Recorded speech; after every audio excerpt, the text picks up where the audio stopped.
తమిళనాడు రాజకీయాల్లో మరోసారి సంచలన నిర్ణయాలు కొనసాగుతున్నాయి. బీజేపీ ఫార్ బ్రాండ్ అన్నామలై రాజకీయ భవిష్యత్తుపై గత కొద్ది రోజులుగా ఊహాగానాలు జోరందుకున్నాయి. అన్నామలై కొత్త ప్రయాణం వెనుక సూపర్ స్టార్ రజనీకాంత్ ఆశీస్సులున్నాయా అనే అంశంపై చర్చ జరుగుతోంది. తమిళనాడు బీజేపీ మాజీ అధ్యక్షుడు అన్నామలై కొత్త పార్టీ పెడుతున్నారన్న ప్రచారం జరుగుతున్న క్రమంలో మదురైలో ఆయనకు మద్దతుగా రజనీకాంత్ అభిమానులు భారీగా పోస్టర్లు వేశారు. అన్నామలై జన్మదినాన్ని పురస్కరించుకొని మదురై, తిరుప్పరంకుండ్రం ప్రాంతాల్లో రజనీకాంత్, అన్నామలై కలిసున్న పోస్టర్లను ఫ్యాన్స్ ఏర్పాటు చేశారు.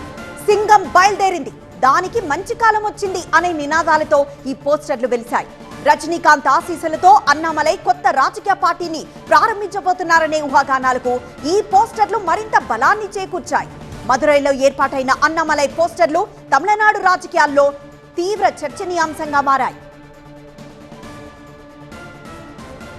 ఇక అసెంబ్లీ ఎన్నికల్లో అన్నామలైని బీజేపీ పూర్తిగా పక్కకు పెట్టేయడం పట్ల ఆయన అసంతృప్తిగా ఉన్నారు. అన్నామలై నిన్న ఢిల్లీలో అమిత్ షా, నితిన్ నబీన్తో సమావేశమయ్యారు. రాజ్యసభ ఎంపీ, కేబినెట్ మంత్రి పదవి ఆశిస్తున్న అన్నామలై తన ప్రతిపాదనలను బీజేపీ పెద్దల ముందుంచారు.